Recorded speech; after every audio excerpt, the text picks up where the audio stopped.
This is the BBC Home Service. Yes, it's time now for the old fools. Yes, that's right. We're back with episode 1 of what our producer Steve calls season 2.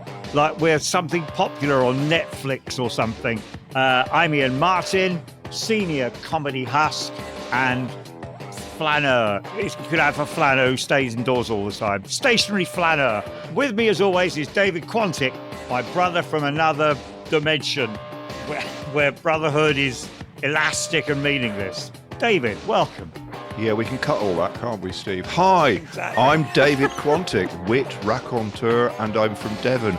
And I'm delighted that this week our co-host is none other than the writer, actress, comedian, and official BBC stamped celebrity, Emma Kennedy. Hi, Emma.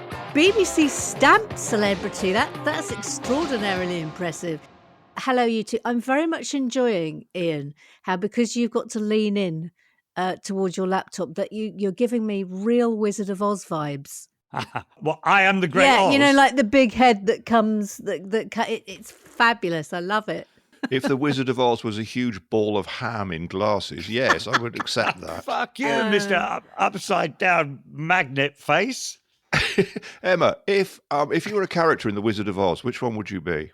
Oh, now let me think about this. Because are we talking about the original Wizard of Oz, or are we including Wicked in this? You can't be the flying sofa.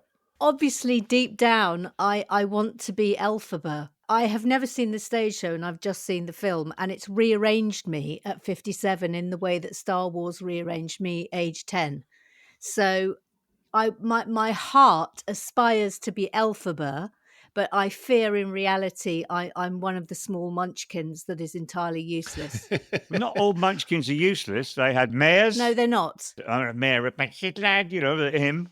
They do. Yes. I mean, maybe I'd be on the parish council at Munchkinland. That's probably what I would be. I think it's very much like the old Greater London Council with Ken Livingstone as the mayor of Munchkinland. Yes, I would be contemplating really small minor planning applications in Munchkinland. That's what I would be doing. Of course, Ken would have fitted in with the Munchkins because we all know his favourite pet was minute. I could see us losing listeners. I could see the ghosts of listeners flying. Well, first of all, they talked about the Wizard of Oz, and then they talked about the Wizard of Oz. We've lost Emma. She's gone already. I'm gone. Anyway, lovely to be here. Goodbye. Fantastic. You've been listening to The Old Fools. Emma, what have you got for us? That's what we say. That's what you say on a podcast, isn't it? What have you got for us? I want to start with a personal bugbear of mine, which is people who insist on coming to work while sick. And the reason I'm bringing this up is because I can give you an instance where somebody, basically it was my wife. My wife insisted on going to work once and almost killed 2 members of the royal family. Is she an assassin? I'll explain what happened. So she manages Alison Moyet, and Alison Moyet had to go to the palace. And my wife woke up that morning just feeling absolutely wretched. And she didn't realise it, but she was in the throes of the beginnings of full-blown flu. And she went to the palace and she gave Prince Philip flu, and Prince Philip gave the Queen flu. And do you remember that Christmas where we were all on tenterhooks because we thought the Queen was going to die of flu? Yes, let's say we remember that. Yeah, your missus did that. Well, we were on absolute tenterhooks because we genuinely thought we were going to kill Prince Philip and the Queen. And we actually have a photo of the moment it happened. There it is. I hope everyone at home can see this. Oh, my God, the transmission moment. Yeah, it was the transfer. Oh, my God, this is just... Because I don't live in London anymore. But every single time I go on the train into London, especially during winter, and I'm in a carriage with someone who is coughing and not covering their mouth when they're coughing, it's like you can feel everyone around that person is just wanting them to die there and then so that they can no longer spread their germs. It's like, it is astonishing to me after we've been through COVID that people still do this. Yeah, bastards. I've never had a job, so I've never been a problem for anybody. Can I just say that? My germs are entirely confined to the microphone, which you see in front of my face. It's very thoughtful. This microphone could probably kill most of China if it was dropped from a bomber. I might post it to name political figure. Here, satire. This is one of my obsessions that it's just that in the old days, you know, when I was alive, you would sit down with or without your family, depending on if you had killed them with the flu, and you turn on the television, the thing in the corner of the room, and there would be an increasing amount of channels. You know, in Ian's day, it was one channel. By the time we got round to my generation, there were two. When Emma came along, there were four. And you just, at the very most, you might click to another channel, maybe two. Most people just put on BBC One if they were like me, or ITV if they were not like me, and just watch that. And there was a sense of forced community, like jail. And the next day, famously, you'd all go to school and you'd all talk about what you'd seen on the television the night before because you'd all fucking seen it. Nowadays, in our house, you turn on the television, wait for the screen to load, unplug the PlayStation that your kids have been on, wait for the screen to load, put on terrestrial, flick through that, and then go, I think we'll watch that thing on Netflix. Flick onto a different menu, watch the thing on Netflix, then go, what's that channel that thing is on? Disney. It's just the agony. It's not choice, It's just effort. It's like if you want to read a newspaper, you have to get the sport from the Telegraph. You have to get the films from the Guardian. It's doing my nut. I want Stalin to come in, run television, and just say, from now on, you watch this, a picture of a wren with some pleasing music until bedtime. But I mean, and it's killed community. It has. It's killed. Sorry, Ian. It has killed community. And in the olden days, when David Attenborough was controller of BBC Two, you got really decent stuff on BBC Two, not just, you know, what's his face doing Civilization. Kenneth Clark. Thank you. And Monty Python and all that bollocks. And yes, I agree. Too much choice. My wife goes to bed. I'll hang around for another half an hour watching telly. And I just spend half an hour scrolling through fucking endless reams of dreck and deciding that I might as well just go to bed. That's not telly. Although the upside of this is that you discover really obscure American reality programs or factual entertainment programs that involve people with terrible feet having their skin scraped off it. Have you seen My Feet Are Killing Me? Why would anyone in the right fucking mind watch someone's foot? It's hypnotic. No. Trust me, it's hypnotic. So there are shows like My Feet Are Killing Me. There's also Sex Sent Me to the ER. Have you seen that? No, of course we haven't seen that. I've seen that. You haven't lived, boys. You haven't lived. There is a program called Sex Sent Me to the ER in which they have the real people who had to go to ER because of a sex accident, and then they have actors, and then they have actors reenacting the sex accident at the same. What? It's breathtaking. I bet, yeah. I would whiz past that in a heartbeat. See, this is the joy of scrolling because, you know, it's like I say to embrace the scrolling, right? Because there's no chance in hell that any of these programs would ever have made it onto BBC One or BBC Two when you were nippers. But now, when we were nippers. But now you can watch these dreadful programs that are so bad they're good again. I think I speak for Ian when I say that for many people watching, it's not sex that sends us to the ER. It's almost everything else sends me to the ER, and I don't want a documentary about that. As for some show called I've Got Shit Feet, well, I've got shit feet anyway. Why do I want to see someone else's shit feet when I've got shit feet? I've got 9 toenails. Did you know that? But I'm impressed. But the thing is that there isn't just one show about feet. There's at least 3. What? Yes. There's enough to have an entire channel that's just about people with terrible feet. The foot channel. Can we do this? Can we do this on? Can we do this on a podcast? Can I see your foot? Have you tried Dr Pimplepopper? Come on. God, no. Come on, you haven't lived. You haven't. I have lived, and I've managed to live perfectly well without fucking bloody some acne bastard spraying pus all over my television screen. It's unbelievable. Thanks. Because obviously in America they have such terrible healthcare and that they can't afford to go. So they go in with cysts that are 10 years old. Can you imagine the gunk that is coming out of that? It's no, I can't. I can't. Let's just move on from extraordinary. gunk and pus. Not only is our current television setup ridiculous because, you know, there's loads of it and there's none of it is any good, but I've got a real bugbear with subtitles at the moment because not only you pay for a streamer, then you pay for stuff inside the streamer, then you pay for stuff inside the streamer not to have no ads on and so on. But I will pay more not to have subtitles of lyrics come up in the middle of a program because they're talking Russian. Great, can't wait for the subtitles to tell me what they're saying. Oh, they talk in their own language. Thanks. But then a stupid fucking bedwetting indie dirge comes on, and in the middle, and it's the background music. There's a big scene. Someone's going to shoot someone in the head or what? We don't know. And then this bleating bollocks comes on, and they give us the lyrics, which is always something like, you know, I swim in your soul, your eyes are lakes, all this fucking crap in the middle of my television. Fuck off. Frankly. Do you not like subtitles, any? I don't mind subtitles. I'll tell you another thing. Is it more that it's the subtitles on top of subtitles that you object to? There's no benefit whatsoever in subtitling song lyrics, is what I'm saying. Nobody needs to know what this fucker's singing about because it's bollocks to start with. Well, and you can't hear it, I presume. You can't hear the song. Well, you can hear it burbling along in the background. Okay. They are meant to be, because I watch a lot of K-dramas, they are meant to be background music. It's meant to create a mood.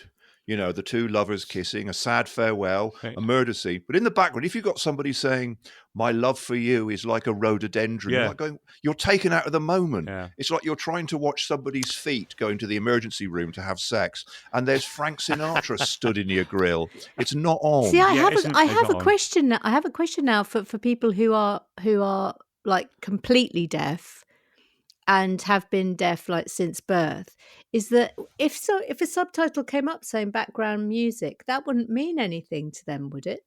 Because they would have no concept of what that is. I don't know. If any of our listeners have any idea. Yes, I've got a question. Yes, if anyone is a profoundly deaf person or has been deaf and has never heard music, please do write in. I'm interested.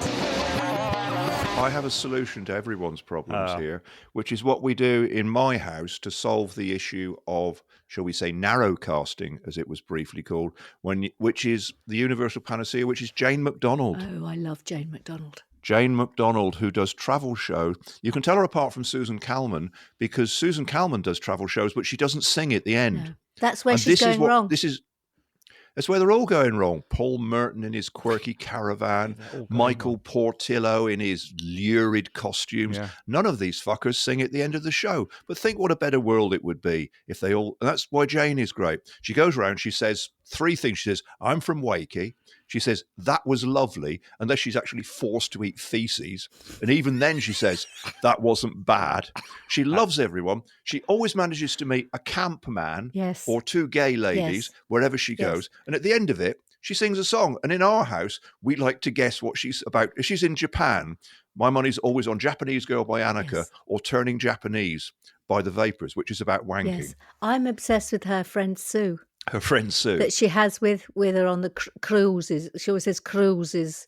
Every time she says cruise, we all repeat it in our house. Every single time, cruise, we say it. But I'm with you. I think all shows should end with the host singing a song. And I would like that on the news even. Can you imagine Jane Hill breaking into a song about some sort of obscure story that she'd had on the show that night? And also, I'm looking at you two. Why aren't you singing a song at the end? Well, this is season 2. I mean, you know, it's a blank page. We can do that. We could do the Steptoe theme. Could get go.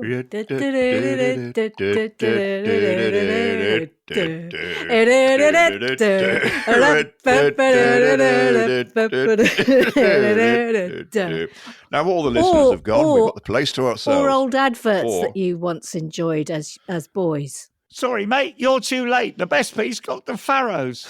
Yes. What? Do it again. What for? Brawn? Please. Sorry, mate, you're Yeah, too late. The great. best ones. Cartoon. Crows. The crows are coming down. Oh to yes, the crow. It's too orangey for crows. Do you remember that one? It's too orangey Too for crows. orangey for Do you remember crows? that? That was in colour. I'm talking about the 50s. Okay. Two crows and they're fucking sitting on a tree, and another crow comes to scavenge some fucking peas. And the other says, "Sorry, mate, you're too late. The best peas went to Pharaohs." Come on, everyone's heard it. Sorry, mate. Your best peas went to Pharaohs. Oh, God. Where's Danny Baker when you need him? Oh my God. Danny Baker was the only one on Twitter who got the reference when I did the timpani introduction to the John Collier advert, which went dum dum dum dum dum dum. John Collier, the window to watch.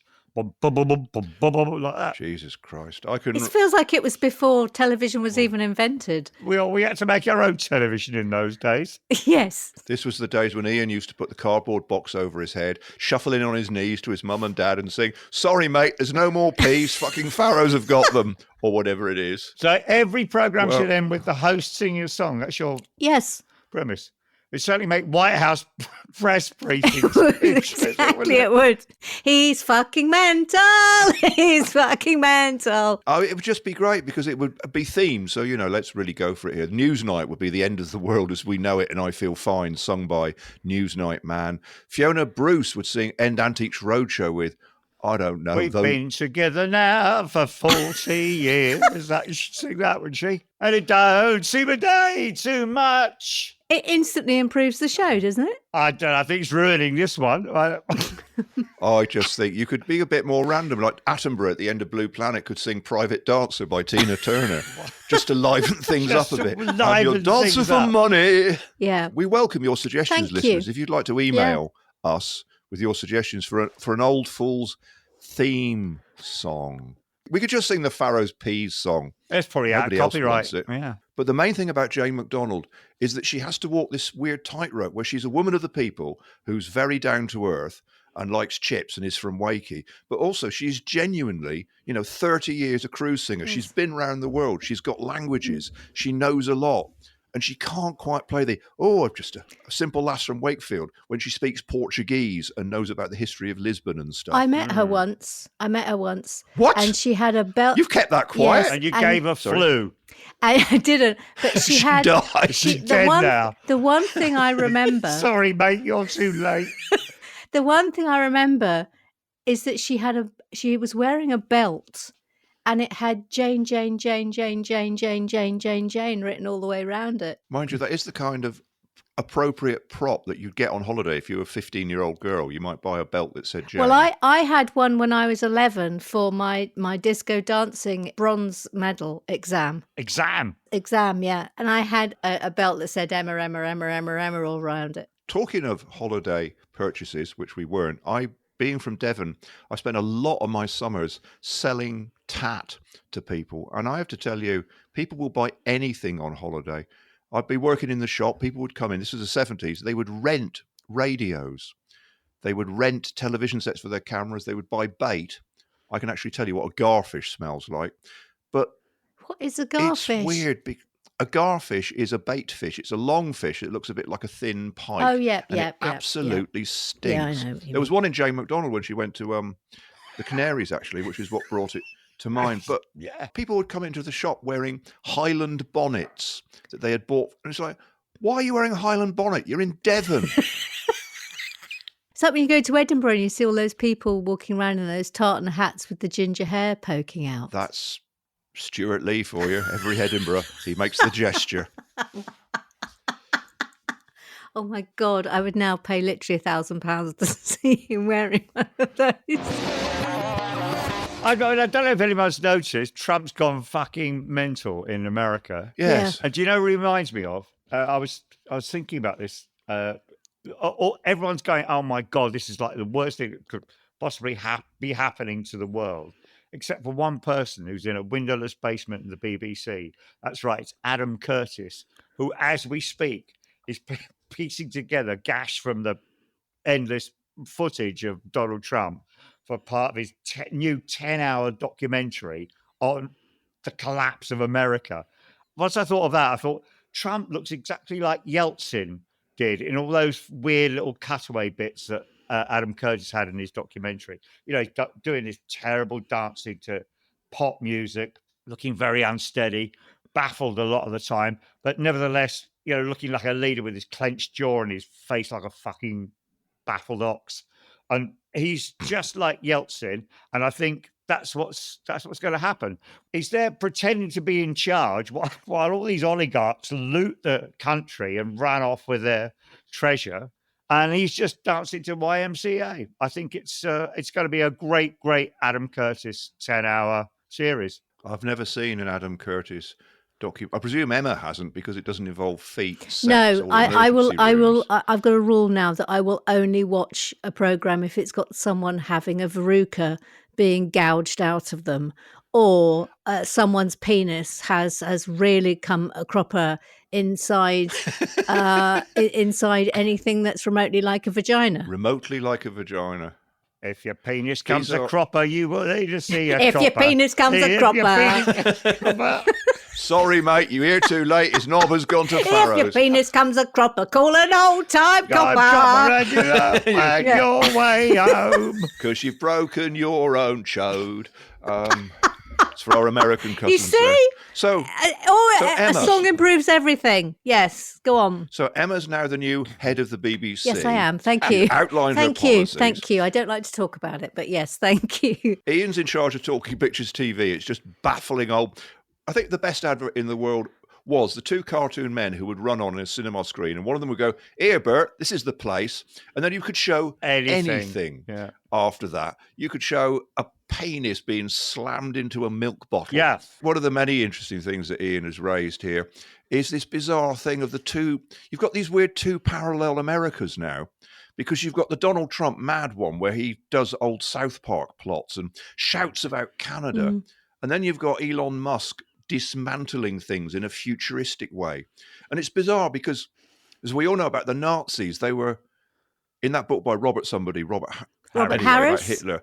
Harris, I think it's the other one. Anyway, he points out that the Nazi state was massively inefficient because they had the army, the SS, they had all these organizations duplicating each other's jobs. They all had different uniform, and they were the only way they could survive was by a war, because they were wasting so much money. You know, you turn up to work, there'd be an SS officer doing your job, and then someone else would.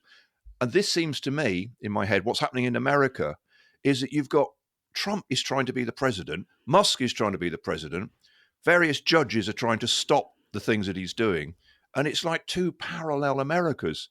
And it's going to end well, isn't it? With a song. The stupidity of this whole tariff thing is quite something, because he hasn't worked out, he hasn't even got the bandwidth to work out that, yeah, he can slap tariffs on Mexico and Canada and China, and he's going to whack tariffs on the EU and probably the UK and anyone else that he thinks he's going to look like Mr. Strongman by slapping tariffs against. What he hasn't comprehended is that all those nations will just have to deal with one set of tariffs from one nation, whereas America will be dealing with multiple tariffs from multiple nations. And it's like, he doesn't even get that. It's like economics done by a slug. Quantick, could we bizarre. impose tariffs on podcast listeners, do you think? Yes, and I think we should. In that way, I think we should. prevent people from listening to us, and in Yes. that way, justify our incredibly low listenership. Yes, I think that's a very I good think it's idea, very yeah. clear Yes. that it's the listeners who are to Yes, blame it is. for our lack of success. Right. And we should charge them money to not listen. I think that's a very good idea. And I'd like to thank Emma for being the first victim of our new policy.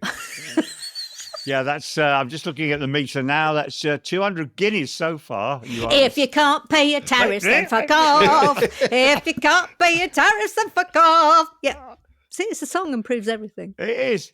I wish you weren't right. Thank you. My pleasure. Thank you. Ian, apropos of nothing, Yeah. just to show off briefly, Emma won Celebrity MasterChef. Yeah. I once came 5th on Celebrity Come Dine With Me, though I don't like to talk about it. I wondered, have you ever been entered for any celebrity?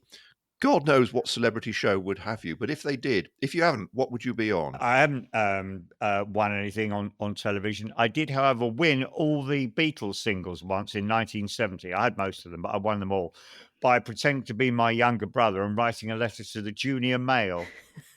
Which You won the pretended to competition. be your younger brother. Yeah, I Why? wrote it with my left hand because I was like 17 and he was 10. What? And I Oh, wrote okay. it with my left hand, and I can still remember it was perfectly pitched for Junior Mail, the little fucking tinier versions of the arsehole, proper big sized male readers. And it was something like, I think there should be a sign in the highway code for sorry. I think that would avoid a lot of unpleasantness on the roads. I once had a letter in the Daily Telegraph, and I was 14. I know this because I wrote at the end of the letter, David Quantick, age 14, as a sad ploy to get them publishing my letter. But the weirdest one this week is, Francis Wheen, the broadcaster and raconteur. I do. Somebody discovered the other day, and he admitted it, that he once took out an advert when he was a teenager in, I think, the Times. It just said Francis Wheen would like to wish himself a happy birthday. And it's come back to bite him in the arse every year That's since. Because, of hilarious. course, nothing's forgotten now. When I was at law school, I went through a phase of writing stupid letters to people in the hope that I would get free sweets. And I wrote to Roundtree's suggesting that they make, I think it was at the time when like the Mars bar ice cream had just come out. So I wrote to Roundtree's and suggested that they turn fruit gums into a lolly. And if they didn't like the idea, then please could they send me a packet of fruit gums? I didn't get the fruit gums, but a year later, Roundtree's put out a lolly that was basically fruit gums. And they did this to a law student. Yes, they did. Did you sue them into the No, ground? but I wish I had.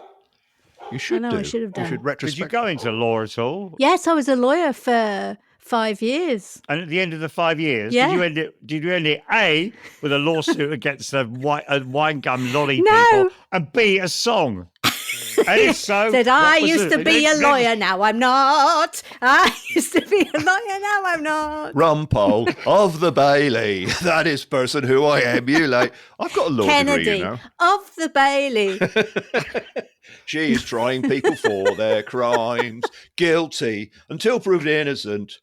It's not true, but at least it rhymes. I've got a law degree, I was a litigator. A litigator. Yes. That's like you. I was like Wow. proper serious, take people to court. I wasn't like just sitting, shuffling and doing people's conveyancing. I worked with Keir Starmer Ah, Oh. on the McLibel trial. yeah. This is like when I was very, very, very junior. And back then, I can say he was literally probably the most charismatic person I'd ever met up to that point.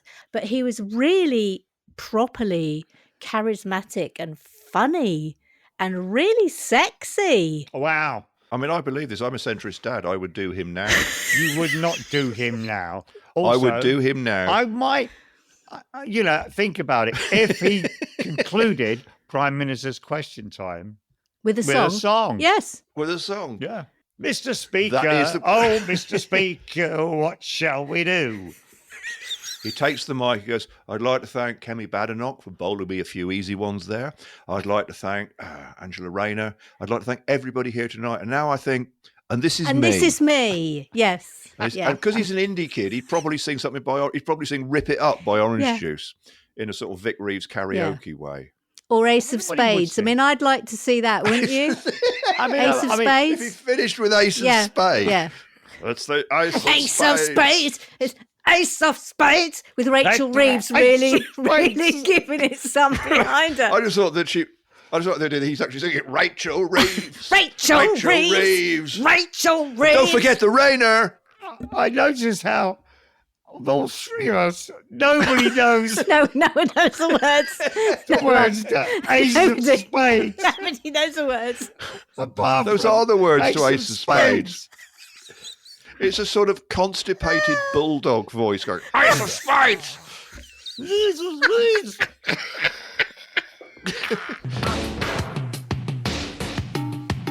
That was The Old Fools with David Quantick and Ian Martin. And we'd like to thank our special co-host, Emma Kennedy. It was a pleasure. Thank Yeah. you for having me.